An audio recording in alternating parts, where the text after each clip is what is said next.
Story start होती है एक मैजिकल वर्ल्ड में जहां 9 अलग अलग रेसेस रहती हैं। ड्रैगन न्यूट्स, एल्व्स, ओनिस्ट्स, dwarves, demons, dark elves, centaurs, beast folk और ह्यूमंस। इन्हीं ह्यूमंस में से एक यंग एडवेंचरर पैदा होता है जिसका नाम है लाइट। अपनी फैमिली को बेहतर जिंदगी देने के लिए लाइट अपने होम टाउन को अलविदा कहता है और निकल पड़ता है पैसा और पावर कमाने के लिए। फिर जब वो एक बड़े शहर पहुंचते हैं, वहीं की भीड़ उसे इधर उधर धक्का देती है, पर फिर भी वो एडवेंचरर्स गिल्ड ढूंढने में लगा रहता है। गिल्ड के अंदर जाके वो रिसेप्शनिस्ट से मिलता है। वो पूछती है, क्या तुम न्यू एडवेंचरर के तौर पर रजिस्टर करना चाहते हो? लाइट हाँ में सर हिलाता है। वो समझाती है कि उसको लोएस्ट रैंक यानी एफ रैंक से स्टार्ट करना पड़ेगा और पूछती है क्या उसके पास कोई स्पेशल एबिलिटी है। लाइट बताता है कि उसके पास अनलिमिटेड गाचा एबिलिटी है, जिसे यूज करके वो रैंडम कार्ड्स रोल कर सकता है और कुछ भी समन कर सकता है। डेमोन्स्ट्रेशन के लिए वो एक समन करता है और उनके सामने आती है एक टूटी हुई फोर्क। रिसेप्शनिस्ट सोचती है ये कैसी बकवास स्किल है। लाइट ऑकवर्ड फील करने लगता है और दिखाता है कि ये बस एक कोइंसिडेंस था, पर उसके बाकी के कोशिश में भी उससे सिर्फ सड़े हुए स्नैक्स निकलते हैं। अपनी बेकार किस्मत से परेशान लाइट डिप्रेस्ड हो जाता है और रिसेप्शनिस्ट उसके स्किल्स को देखते हुए कहती है कि उसके लिए एफ रैंक ही सही रहेगा। एडवेंचरर कार्ड मिलते ही वो कुछ क्वेस्ट्स मांगता है। रिसेप्शनिस्ट उससे कहती है कि जॉब बोर्ड पे जाके देखो। लाइट ऑकवर्ड फील करता है और उसे देख रिसेप्शनिस्ट भी समझ जाती है कि इसे पढ़ना लिखना कुछ नहीं आता। वो थोड़ा इमोशनल फील करती है और उसके लिए जॉब पोस्ट्स पढ़ देती है।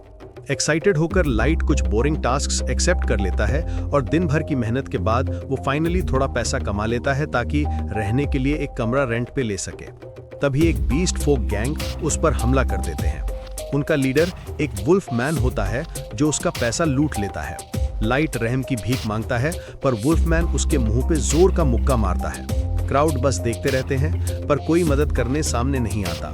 थोड़ी देर बाद एक काइंड एल्फ उसके पास आती है और उसे उठाती है, जिससे देख लाइट शॉक हो जाता है और उसके आसपास के एडवेंचरर्स उसे देख के हंसने लग जाते हैं। एल्फ उसे हक करती है ताकि वो काम हो जाए। दूसरे लोग उसे मॉक करते हैं, पर फिर भी वो परवाह नहीं करती।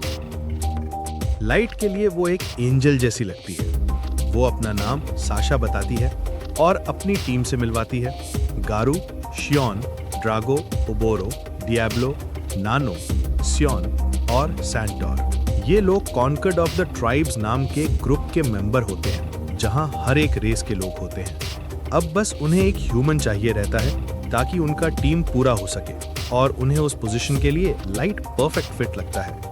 गारू उसे ज्वाइन करने के लिए हाथ बढ़ाता है और इन सबको देख हमारा हीरो लाइट इमोशनल फील करने लग जाता है एंड फाइनली एक्सेप्ट कर लेता है। फिर दूसरे दिन हम देखते हैं वो ग्रुप एक केव डंजन द अबिस एक्सप्लोर करने निकलते हैं और अंदर एक बड़ा सा वर्म मॉन्स्टर हमारे लाइट पे अटैक कर देता है। गारू उसे इजीली काट देता है। उसी वक्त दूसरा वर्म भी पीछे से आ जाते हैं, पर साशा अपने बो से उन्हें भी क्लियर कर देती है। वो लाइट को डांटती है, तुम कितने केयरलेस हो, ये दुनिया के सबसे डेंजरस डंजन्स में से एक है, यहाँ फुली अलर्ट रहना पड़ता है। डांटते डांटते वो उसके जख्मों को हील करने लगती है। ग्रुप उसका मजाक उड़ाता है, कहती है साशा माँ जैसी बन गई है लाइट के लिए। साशा लाल पड़ जाती है और डिनाई करती है कि ऐसा कुछ नहीं है। ड्रैगो लाइट को चीयर अप करता है, तुम तो हमारे लिए बेस्ट चाय बनाते हो। लाइट थोड़ा खुश होता है और सब डंजन के अंदर और आगे बढ़ते हैं। कुछ देर बाद ग्रुप रुक जाता है। लाइट सोचता है कि ब्रेक है और चाय बनाने लगता है, पर ड्रैगो कहता है हमें चाय नहीं चाहिए और ना ही तुम, हम तुम्हें अपनी टीम से निकाल रहे हैं। लाइट सोचता है वो मजाक कर रहा है, पर ड्रैगो बहुत सीरियस दिखता है। गारू भी कहता है तुम आउट हो। लाइट पूछता है क्यों, क्या हुआ, और वो कहते हैं तुम हमारे किसी काम के नहीं। साशा भी उससे इंसल्ट करती है और सब उसका मजाक उड़ाते हैं। लाइट समझता है कि वो शुरुआत से ही फेक काइंडनेस दिखा रहे थे, उन्हें सिर्फ उसका गचा एबिलिटी चाहिए था। जब वो कहता है कि ये एबिलिटी कभी यूजफुल नहीं रही, गारू हंसता है, एग्जैक्टली, तुम एक टैलेंटलेस ह्यूमन हो। शायोन बोलती है हमने काफी टाइम वेस्ट कर दिया है तुम पे। साशा भी बोलती है कि अब वो अपने मास्टर से शादी कर सकती है। लाइट अब इमोशनली पूरा टूट जाता है। ड्रैगो कमांड देता है, गरू खत्म कर दो इसे। गरू उस पे हमला कर देता है। लाइट भागने की कोशिश करता है, पर साशा उसके पैर में एरो छोड़ देती है। गरू उसके पेट में किक करता है और उसे पीटने लगता है। साशा कहती है याद रहे, ये एक्सीडेंट जैसा लगना चाहिए। फिर गरु अपने फाइनल ब्लो के लिए उसका पंजा उठाता है। लाइट अब भी बचने की कोशिश करता रहता है और रेंगते करते हुए अचानक एक टेलीपोर्टेशन ट्रैप दबा देता है। ड्रैगो चीखता है, जल्दी खत्म कर दो उससे, पर तभी लाइट टेलीपोर्ट हो जाता है। जब वो आंख खोलता है उसे पता चलता है कि वो डंजन के किसी दूसरे छोर पर है, अकेला, जख्मी और कांपते हुए। उसके दिमाग में उसकी फैमिली और टीम की धोखेबाजी घूमती रहती है और यही सब याद करते करते उसके अंदर बदले का आग उबलने लगता है। तभी उसे फील होती है कि कोई उसे देख रहा है।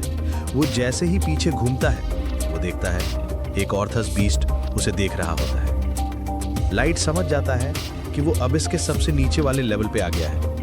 वो अपनी अनलिमिटेड गाचा एबिलिटी को दबाने लगता है, ये सोच के कि शायद कुछ चमत्कार हो जाए।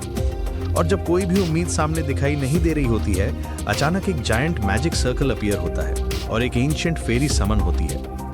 वो बीस्ट को एक ही अटैक में मार देती है, फिर लाइट के सामने घुटनों का बैठ जाती है और उसके जख्म हील करने लगती है। वो कहती है, माफ कीजिए, बिना आपकी परमिशन लिए आपको हील कर दिया मैंने। लाइट शॉक्ड हो जाता है और पूछता है, तुम कौन हो? वो कहती है, मेरा नाम मेई है, लेवल 9999 सीकर मेड, गाचा की सुपर अल्ट्रा रेयर समन। लाइट हैरान रह जाता है। अब तक तो गाचा सिर्फ कचरा देता रहता था उसे। मेई समझाती है कि पहले उसका गाचा इसीलिए वीक था क्योंकि सरफेस एरिया में गाचा के लिए मना बहुत कम होता था। अब इसके डेप्थ में मना ओवरफ्लो करता है, इसलिए अब रेयर पुल्स मिल रहे हैं। वो बताती है कि लाइट की एबिलिटी एक्चुअली हिडन पावर से भरी है, जिससे वो दुनिया का सबसे स्ट्रॉन्ग इंसान बन सकता है। लाइट जब अपने बिट्रेल के बारे में बताता है, मैं चुपचाप सुनती है और फिर उसे हक करके कहती है, मैं उन सबसे बदला लूंगी। पर लाइट मना कर देता है, मैं खुद स्ट्रॉन्ग बनूंगा और अपना बदला खुद लूंगा। मैं उसके बातों से इम्प्रेस्ड होती है और अपनी लॉयल्टी स्वेयर करती है, मैं हमेशा तुम्हारा साथ दूंगी। लाइट मुस्कुराता है और फिर अपनी गजा से कुछ और पावरफुल टूल समन करता है। इबिस चमक उठती है, एक नए एम्पायर के जन्म के साथ। 3 साल बाद लाइट ने अपनी नई फेरीज के साथ एक रॉयल और लग्जूरियस किंगडम बना लिया और अब जब वो अपने कैसल के हॉल से गुजरता है, सारी मेड्स उसे रिस्पेक्टफुली ग्रीट करती हैं, लेकिन उनके क्रीपी नज़र से थोड़ा इरिटेट होके मेई पूछती है कि क्या उसे उन सबको चुप करा देना चाहिए। लाइट कैजुअली बोलता है कि छोड़ो, वो बस अपना प्यार दिखाना चाहती हैं। कैसल के बाहर निकलते ही लाइट अपने टाउन से गुजरता है, जहां शॉपकीपर्स उसे बड़े प्यार से ग्रीट करते हैं। वो लाइट से रिक्वेस्ट करते हैं कि वो उनके सप्लाईज दोबारा फिल कर दे। मई सब कुछ नोट करती है ताकि बाद में ये सब प्रॉब्लम सॉल्व कर लेगी।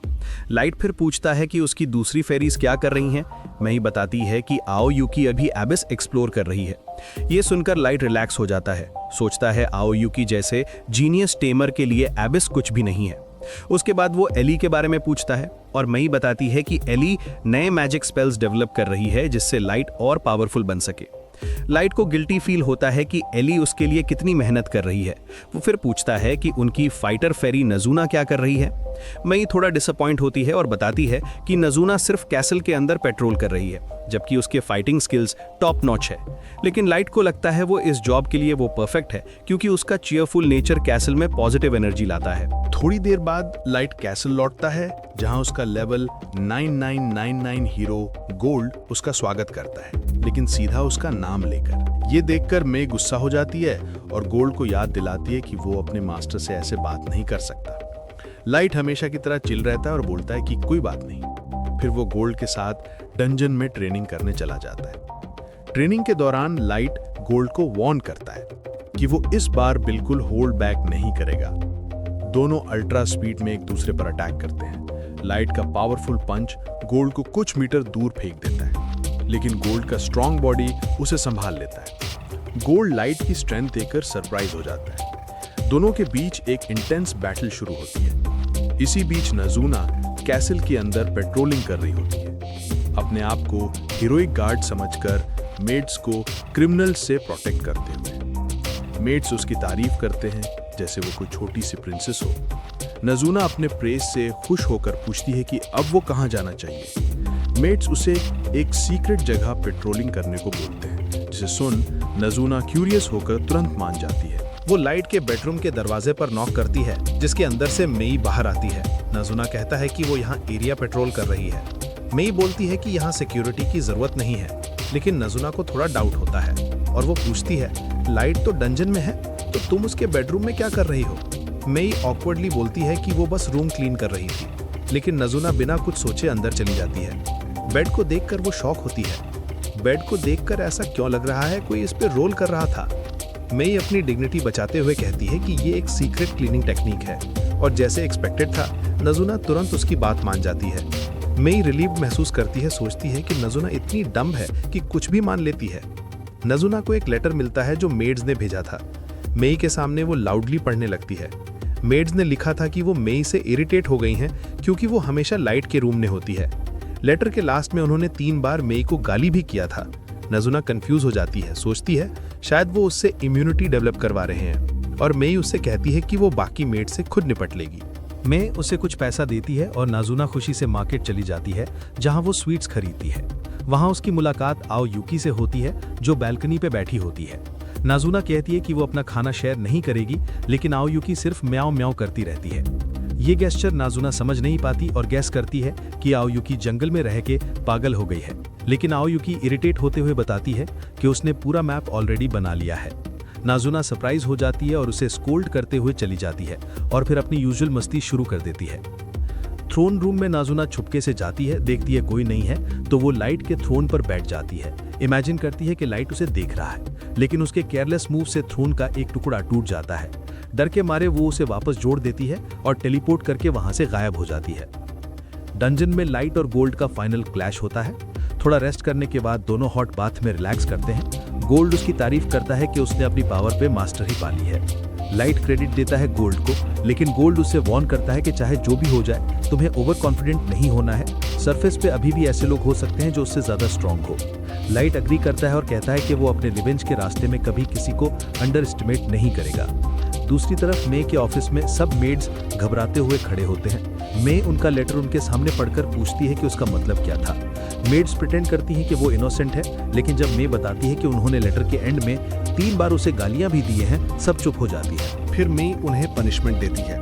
उन्हें थ्रोन रूम के पूरे हॉलवे को हाथों से साफ करना होगा। मेड शॉक हो जाती हैं, वो प्रोटेस्ट करती हैं, लेकिन मे कहती है कि वो सरफेस जाने वाली है तो उन्हें अपनी ड्यूटी निभानी पड़ेगी। टाउन में नजुना एक कूल आर्मर को लालच भरी नजर से देख रही होती है। एली आती है और पूछती है कि वो यहाँ क्या कर रही है। नजुना कहती है कि उसे ये आर्मर चाहिए। एली कहती है उसका रिसर्च कंप्लीट हो गया है, अब वो कैसे लौट रही है। दोनों के बीच थोड़ी चाइल्डिश बातें होती हैं। नजुना कहती है 1 into 3 = 4, और एली उसे इंसल्ट करती है कि वो स्टारफिश से भी ज्यादा डम है। फिर एली लाइट के साथ टी पार्टी का शो ऑफ करती है, कहकर कि अगला स्टेप तो बेडरूम इनविटेशन ही होगा। नजुना ज्वेलस हो जाती हैं और सोचती हैं कि वो भी अपने मास्टर के साथ टी पिएंगी। वापस मेड्स रूम में सब मेई के पनिशमेंट से परेशान हैं। एक मेड कहती है कि मेई को पॉइजन कर देते हैं, लेकिन दूसरी याद दिलाती है कि मेई पॉइजन से इम्यून है। फ्रस्ट्रेटेड मेड्स मेई और लाइट के बारे में गॉसिप करने लगती हैं। सोचते हैं कि जब लाइट ने मेई को समन किया था और 3 महीने तक सिर्फ उसके साथ थी, तो शायद कुछ वियर्ड हुआ होगा उनके बीच। ये सोचकर सब मेड्स रियली जेलस हो जाते हैं और मेई को दोबारा कर्स करने लग जाते हैं। तभी मेई उनके रूम में आ जाती है, जिसे देख सब शॉक हो जाते हैं। मेई कहती है, मैं जा रही थी लेकिन सुना तुम लोग मेरे लिए प्रेयर्स कर रहे हो। मेड्स डरे हुए अपनी लॉयल्टी स्वेयर करती है, लेकिन मेई उनका पूरा कर्स लाउडली रिपीट कर देती है। फाइनली एक मेड कन्फेस करती है कि वो सिर्फ जेलस हो गए थे। मेई कामली एक्सप्लेन करती है कि उसने लाइट के साथ उन 3 महीनों में लाइट को सिर्फ ट्रेनिंग और एजुकेशन दी थी, लेकिन उनका एटीट्यूड देखकर मेई उनका पनिशमेंट और बढ़ा कर देती है। अब उन्हें थ्रोन रूम भी क्लीन करना पड़ेगा। मेड्स बेचैन हो जाती हैं, लेकिन कुछ नहीं कर सकती। जैसे ही वो क्लीनिंग स्टार्ट करती हैं, एक मेड एक्सीडेंटली उस जगह को टच करती है जहां नाजुना ने थ्रोन तोड़ा था, और वो टुकड़ा गिर जाता है। सब शॉक में जम जाती हैं। इस बीच नाजुना पीसफुली अपने बेड पर सोती है, बिल्कुल अनअवेयर कि उसने सारी मेड्स को अल्टीमेट पनिशमेंट के रास्ते पे डाल दिया है। वो थोड़ा उदास होती है, सोचती है लाइट उससे सरफेस पर रिवेंज मिशन पे क्यों नहीं भेजता। वो आराम से सबका सफाया अकेले ही कर सकती है। नेक्स्ट मॉर्निंग लाइट डंजन के लिए निकलता है और एंट्रेंस पर नाजुना और एली को आर्ग्यू करते हुए देखता है। नाजुना एक्साइटेड होकर सोचती है कि उसकी रात वाली विश पूरी हो जाएगी। आयोकी लाइट के पास आती है और वो उसे कैट की तरह पेट करता है। बाकी सब उससे देख जेलस फील करने लगते हैं।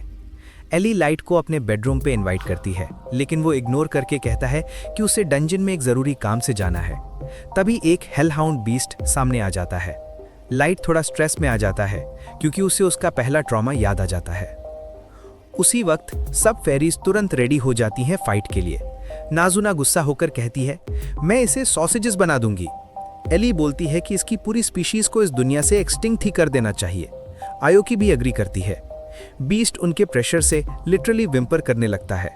लाइट उन्हें काम करता है और आगे जाके बीस्ट को पेट करने लगता है और कहता है सब ठीक है। फिर उसे मे की रिपोर्ट याद आती है। उनका पहला टारगेट रेडी है। सब एक्साइटेड हो जाते हैं। लाइट डंजन के रास्ते निकल पड़ता है अपने रिवेंज के पहले चैप्टर के लिए, उन 8 रूथलेस कॉन्कर्ड के खिलाफ जिन्होंने उसे धोखा दिया था। इसी के साथ कहानी आगे बढ़ती है। हम देखते हैं गेरू के होम टाउन में सब लोग उसकी चमचागिरी कर रहे होते हैं, सिर्फ उसका ट्रस्ट जीतने के लिए। अपने आप को किंग समझने वाला गेरू अपने शहर में एटीट्यूड से घूम रहा होता है। तभी एक गरीब इंसान कचरे में से कुछ ढूंढते हुए देखता है और तभी गेरू मजा लेने के लिए उसे लात मार देता है। बाद में एक टैवर्न के अंदर गेरू अपने चमचों के साथ जम के खाना खा रहा होता है, जहां सब उसकी तारीफ कर रहे होते हैं कि कैसे उसने वुल्फ ट्राइब का स्टेटस ऊंचा कर दिया है, जबकि वो खुद एक अनर्थ था। गेरू फख्र से बोलता है कि उसकी शार्प बीस्टमैन इंस्टिंक्ट्स ने उसे यहां तक पहुंचाया है। उसके आदमी भी हाँ में हाँ मिलाते हैं कि गेरू का सेंस काफी तगड़ा है, स्पेशली जब बात हो हाई पेइंग मिशंस ढूंढने की। लेकिन जैसे ही उनमें से एक बंदा पूछता है, बॉस उस लाइट मिशन का क्या हुआ जो 3 साल पहले हुआ था, गेरू का स्माइल जम जाता है। वो चिल टोन में कहता है, वो फेडरेशन का सीक्रेट जॉब था, मैं डिटेल्स नहीं बता सकता। उसके दिमाग में फ्लैशबैक चलना शुरू हो जाता है। वो सोचता है कि लाइट तो उस दिन अबिस में मर गया था, लेकिन जब उसे याद आता है कि सब नेशंस अब माइस्ट्रोस को ढूंढ रहे हैं, एक ठंडी सी झनकार उसके पूंछ तक पहुंच जाती है। ये शब्द ही खतरनाक लगता है। तभी एक काम फीमेल वॉइस उसके पीछे से बोलती है, एक्सक्यूज मी, क्या आप गेरू हैं वुल्फ ट्राइब के? हमें पता चलता है कि यह मे की वॉइस है। गेरू के आदमी उसके अगेंस्ट बोलने लगते हैं, लेकिन गेरू उन्हें चुप करा देता है। मे खुद को लाइट की पहली मेड बताती है। लाइट का नाम सुनकर गेरू चौंक जाता है। मे कहती है कि लाइट एक नोबल था और उसका परिवार उसे ढूंढ रहा है। गेरू हंस पड़ता है। उसे तो याद है लाइट एक कमजोर बेकार आदमी था, लेकिन जैसे ही मे एक सूटकेस खोलती है जिसमें सोना ही सोना होता है, गेरू का लालच उसके शक से ज्यादा हो जाता है। वो ड्रामा करता है लाइट के लिए दुख जताने का और मिशन एक्सेप्ट कर लेता है। 1 महीने बाद वो दोनों एबिस के किनारे पहुंचते हैं। मे थकी हुई लगती है और गेरू उसके तरफ घूरता है, रेडी टू बिट्रे हर। जैसे ही वो लाइट के ग्रेव तक पहुंचती है, केव के अंदर वो अपने आदमी को सिग्नल देता है एग्जिट ब्लॉक करने के लिए। मे घुटनों पे बैठकर दिखावा करती है जैसे दुखी हो, लेकिन उसी वक्त उसकी वॉइस की टोन कोल्ड हो जाती है और वो कहती है, तू ही वो कमीना है जिसने मेरे मास्टर को धोखा दिया। माहौल अचानक से चेंज हो जाता है। गेरू के रोम रोम से दर्द टपकता है।